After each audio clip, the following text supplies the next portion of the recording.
What's going on, guys? Welcome back to another episode of epicseven here on For Misery Gaming. And since I was on vacation, I have not done any of the reviews on Dizzy, good, bad, whatever, with her.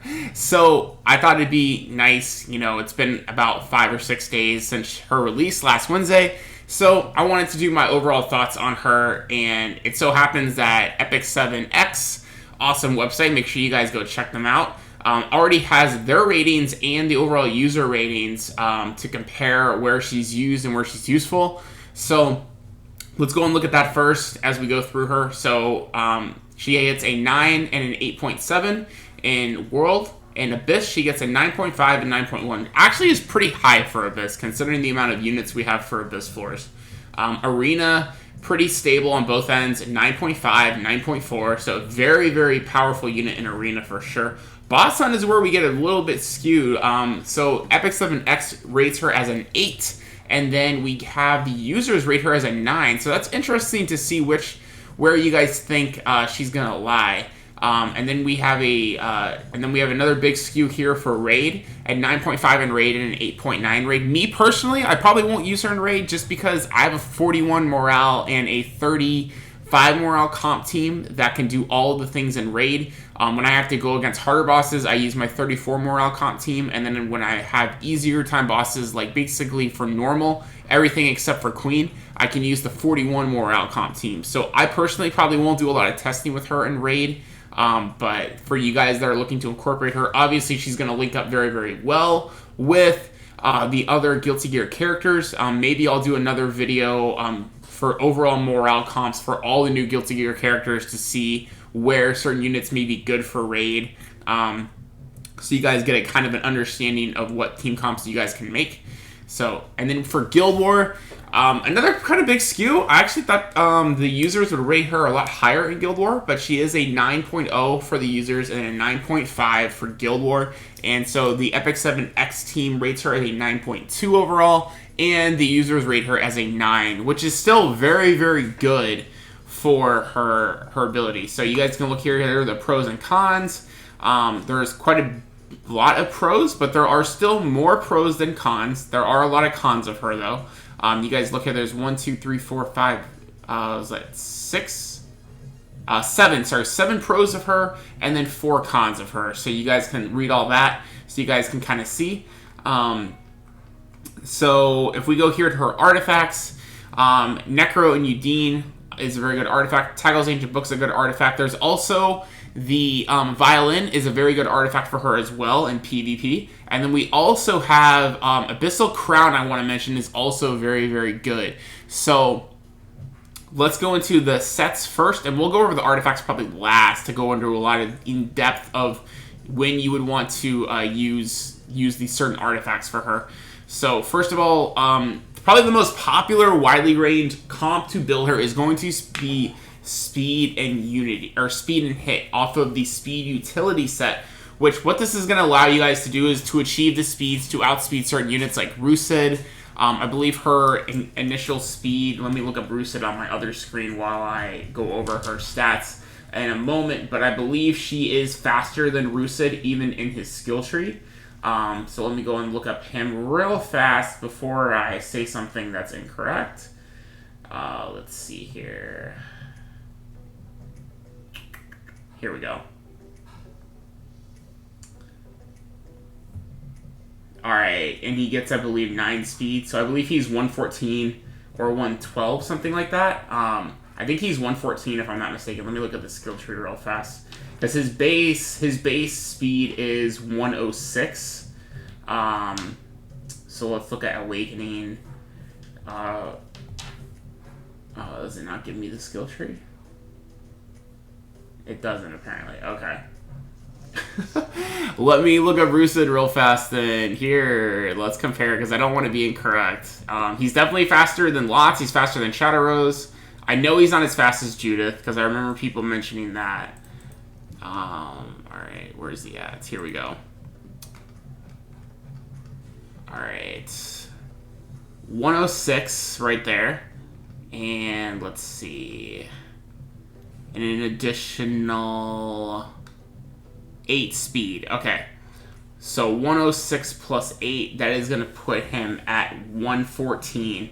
So that's okay. That's what I thought he was. I thought he was at 114. So yes, our girl Dizzy is 1 speed faster. If we go down to all of her stats here, she's going to go to 115 speed. She's going to have 18% effect resistance and 18% effectiveness, which is a pretty cool balance thing because I can see her being used on a lot of attack teams and regular defense teams. Okay, so, and then the normal stuff there, where it looks like when she's awakened with her attack is 1,000 attack, which is good.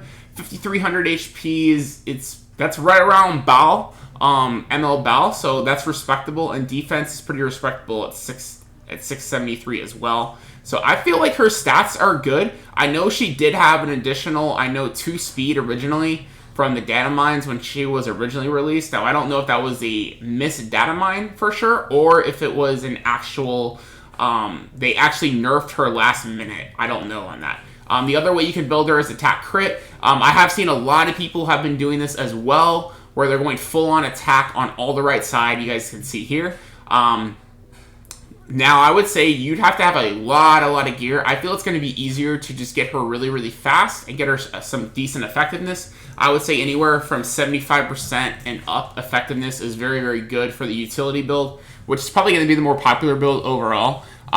I would say maybe you want to go DPS build if you are going to use her for a lot of the PvE content as well as PvP, but if you're building her mostly for Guild War and PvP, I would say the speed utility is going to be an easier build for you to do because she can take that role as your first turner, because if you guys look at her soul burn here, she does get an extra turn with the 20 souls. So if you do want to use her on your offense team to use her with Tagal's Ancient Book, you can go into your S3 back into your S2. That is going to give a decrease in combat readiness, and that is going to give your debuff of speed, attack, and decreased hit chance.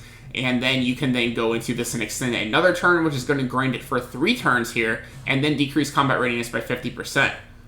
So here you want to go, I would say this is just pretty much what everyone's going to do, and I don't think there's a reason really too much to go further in the skill cooldowns is on her S3 and S2. You're going to want to get those cooldowns.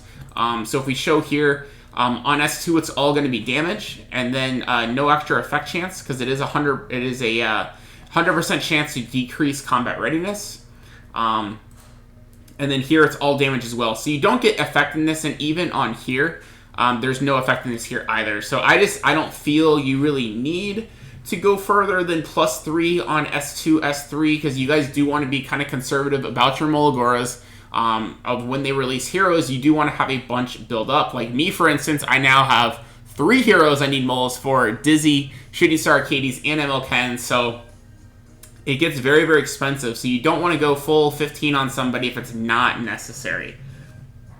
So here you're looking at, you're going to need 10 Molagoras to do that. So keep in mind that'll take you probably about 3 to 4 weeks, depending on how many you have currently and how many you guys are getting per week. Sometimes you'll get lucky with those chests. If you guys do open those chests in raid, possibly you can get an extra Molagora here and there. And we usually get, 1 or 2 Molagoras every other week between our banners and our side stories. So anyway, so let's go into, so that's where we should be at for skills. Where are we going to use? So this is her awakening tree, by the way, which we saw here: 6% effectiveness, 6% effectiveness, and then we see here 4 speed, and then 12.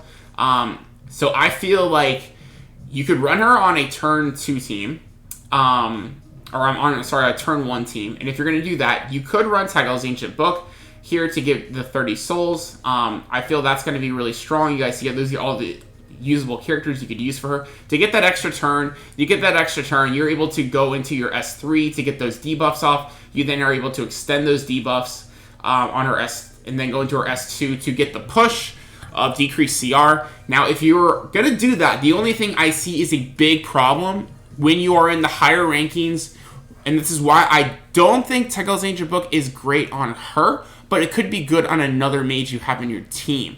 So, for instance, you could go into a ball comp, or into ML era comp, or even into a, let's say, a Lots comp. Obviously, Lots is like probably the best character to have Tagal's Ancient Book on.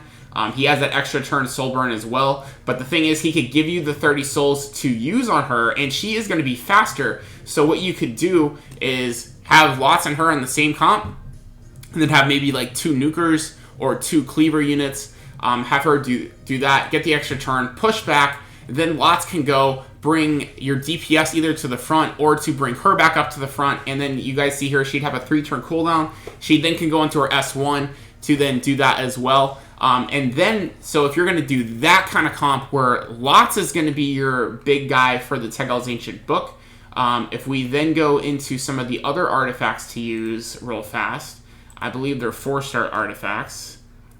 Where is it at? Here we go. Violin is actually another good artifact you could use for the attack teams. Because this, you guys see here, if you do have it maxed out, it's going to give you an 80% chance to dispel 1 buff from the enemy after attacking. And since all of her attacks are AoEs, you're going to get an 80% chance when this is maxed out to dispel buffs, and 40% at level 1.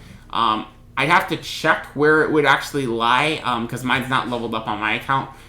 Where it goes if like you only have 1 copy and it's at level 15, it probably is going to go up to something like 50 or 65%, something around there. Unfortunately, epicseven doesn't give us the full tree here, unfortunately.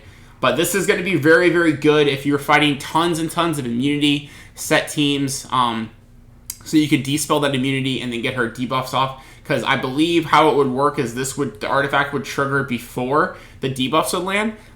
If you guys have tested this and know for sure, because I don't have Dizzy built right now, I can't really clarify that. Please drop that in the comment section down below. I would really appreciate the feedback on that if Violin does trigger like that. So that's where I think probably is going to be, if you guys are in Challenger to Legend, Champion range, that probably is going to be one of the best artifacts to use in your attack team. Because if you're going to be running her at all, you're probably going to be running her in a fast turn 1 comp. So I don't think you're probably going to run her on a turn 2 comp, unless your goal is like maybe instead you're going to use Oxlots to push up like Crimson Armin, and Crimson Armin's going to do invincibility, and then she's not built as fast, and then you could do some other things. But I think for offense, she's pretty much going to be solidified as a turn 1 player. And then for defense, so defense I feel is where she's even more interesting, because artifacts like Abyssal Crown just seem so much fun with her. If you do end up getting this 24%, that can be crazy. So keep in mind, this on defense could be insane, because you get that 12% stun on 4 enemies. So when you times this by 4, what the overall chance to land a single stun on the opposing enemies is going to be, at 48%, almost a 50% stun rate at level 1. Let me see if, I know I have Abyssal Crown. I can't remember if I ever leveled it, though. Let me see if I have leveled it at all real fast. No, mine's at level 1 still. So yeah, mine's still level 1. So I haven't done that yet. But that's another artifact I probably will work on down the road to level up eventually. Just because when you're going up against, for defense, I feel like you're probably not going to fight a lot of enemies outside of maybe like Crimson Armins and Rule of Light, where the offense teams are going to bring immunity. So I feel like Abyssal Crown is a very, very safe artifact that can definitely create a lot of problems for your enemies attacking you when you're getting attacked by Dizzy, especially if your Dizzy is very, very fast. And she can go turn 1 into her S3, potentially stun, plus decrease speed, attack, and decrease hit chance. Then when you combine her with other units like Fat Cat, where he's going to give you that evasion, and then if you have units like Crimson Armin, Rule, Shooting Star Arcades, Maid Chloe, all those other great defensive units that are just going to create so many problems for your enemies to try to take you out fast, especially if you're fighting a lot of people in your current PvP arena where they're bringing a lot of speed comps, and if Dizzy can outspeed them, get that decreased hit chance off, that can be very, very brutal against your enemies. And like I said, I don't think you're going to need Violin for your defensive comps. So the thing you got to look at it, are you going to be using Dizzy for purely defense, or are you going to be using her for offense? So keep in mind, whatever artifact she currently has, that's where it's going to reflect. So you have to really keep that in mind when you're equipping her with either Abyssal Crown or with Violin. Overall, I would say maybe Abyssal Crown's still more popular, because the likelihood of that you're running into all 4 immunity is going to be very, very low. But if you're relying on Dizzy as a pure attacker, to to be your turn 1 player for offense, you may want to have Violin just because you do want to try to have that strip off if immunity is a very, very big thing with the majority of the teams you're fighting.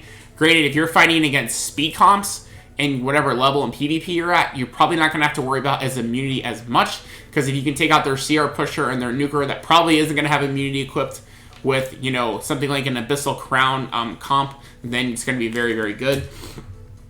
The last thing we could talk about is her artifact, actually, as another option. But I still think that Abyssal Crown and Violin are probably the 2 best artifacts in general PvP.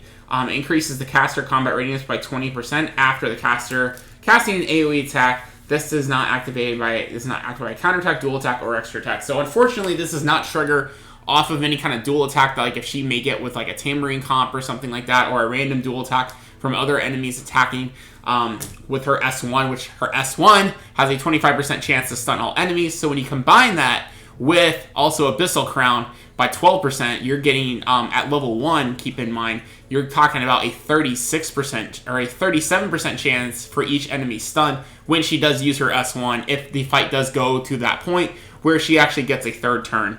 So I think Dizzy is going to be super, super fun for PvP. She's going to mix up the meta quite a bit, I feel, for people to watch out for. I've already lost to a couple of Dizzy comps. I have no shame in admitting it. So I think she's awesome. I think she's definitely a character you want to have at least 1 copy of before her banner goes away at the end of next week. Or the end of this week, rather. Next Wednesday is when we will get, we should be out of the Guilty Gear collab. No idea what we're going to see next.